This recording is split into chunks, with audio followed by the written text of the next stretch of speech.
The Women in White by Wilkie Collins. The story begun by Walter Hartwright of Clements Inn, teacher of drawing. 1.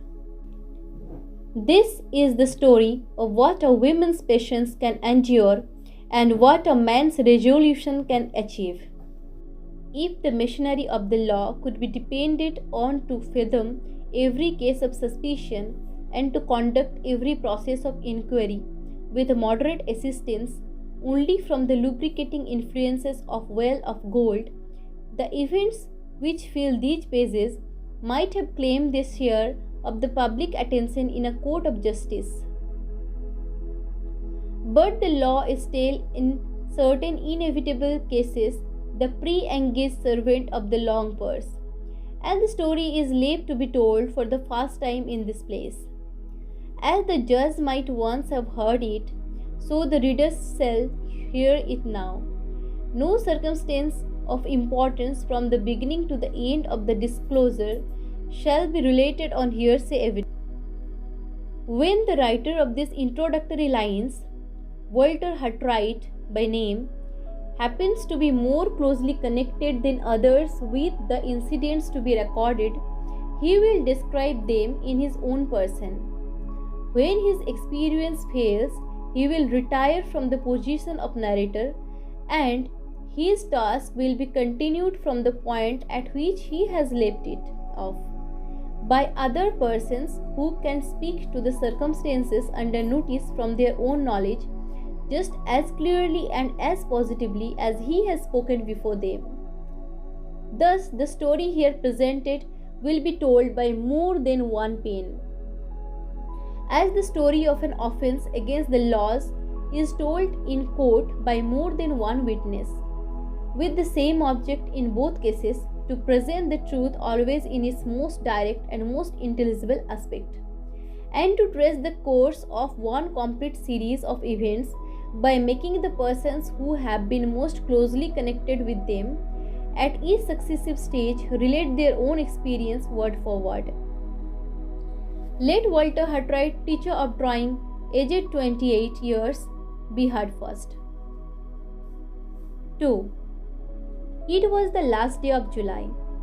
The long hot summer was drawing to a close, and we, the weary pilgrims of the London pavement, were beginning to think of the cloud shadows on the cornfields and the autumn breezes on the seashore.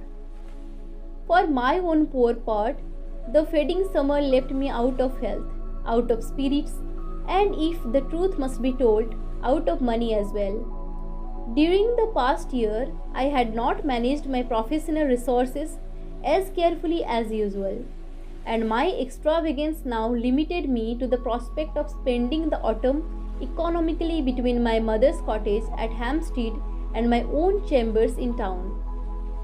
The evening, I remember, was still and cloudy.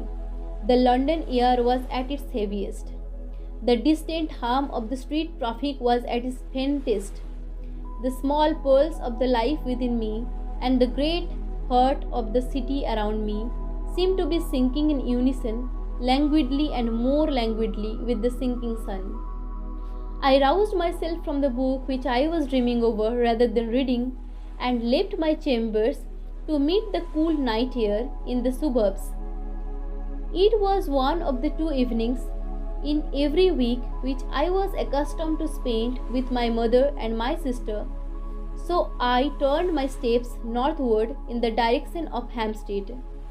Events which I have yet to relate make it necessary to mention in this place that my father had been dead some years at the period of which I am now writing, and that my sister Sarah and I were the sole survivors of a family of 5 children. My father was a drawing master before me. His exertions had made me highly successful in this profession, and his affectionate anxiety to provide for the future of those who were dependent on his labors had impelled him, from the time of his marriage, to devote to the ensuring of his life a much larger portion of his income than most men considered it necessary to set aside for that purpose.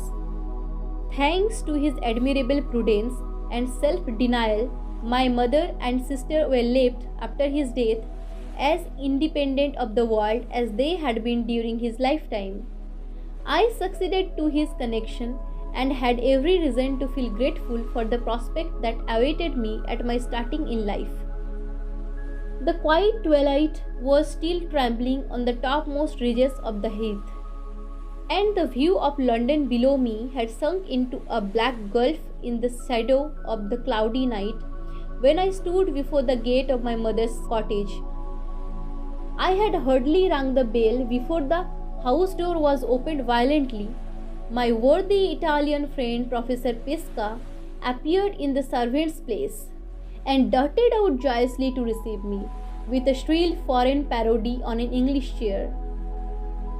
On his own account, and I must be allowed to add on mine also, the professor merits the honor of a formal introduction. Accident has made him the starting point of the strange family story which it is the purpose of these pages to unfold. I had first become acquainted with my Italian friend by meeting him at certain great houses where he taught his own language and I taught drawing. All I then knew of the history of his life was that he had once held a situation in the University of Padua, that he had left Italy for political reasons, the nature of which he uniformly declined to mention to anyone, and that he had been for many years respectably established in London as a teacher of languages. Without being actually a dwarf, for he was perfectly well proportioned from head to foot, Pesca was, I think, the smallest human being I ever saw out of a showroom.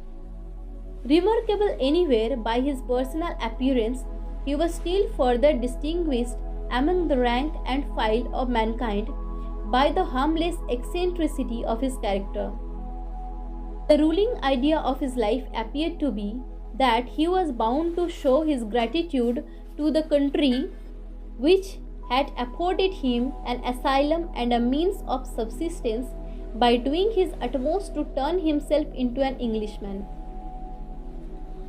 Not content with paying the nation in general the compliment of invariably carrying an umbrella and invariably wearing gaiters and a white hat, the professor further aspired to become an Englishman in his habits and amusements, as well as in his personal appearance.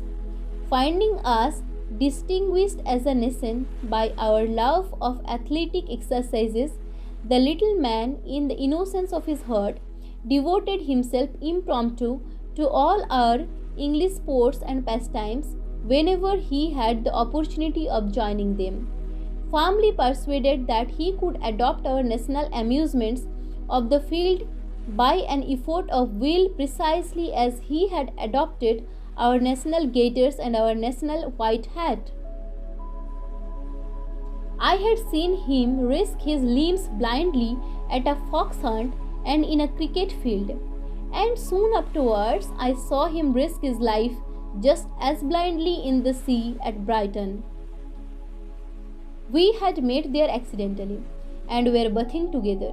If we had been engaged in any exercise peculiar to my own nation, I should of course have looked after Pesca carefully. But as foreigners are generally quite as well able to take care of themselves in the water as Englishmen, it never occurred to me that the art of swimming might merely add one more to the list of manly exercises which the professor believed that he could learn impromptu. Soon after we had both struck out from shore, I stopped, finding my friend did not gain on me, and turned round to look for him. To my horror and amazement, I saw nothing between me and the beach but two little white arms, which struggled for an instant above the surface of the water and then disappeared from view. When I dived for him, the poor little man was lying quietly coiled up at the bottom in a hollow of shingle, looking by many degrees smaller than I had ever seen him look before.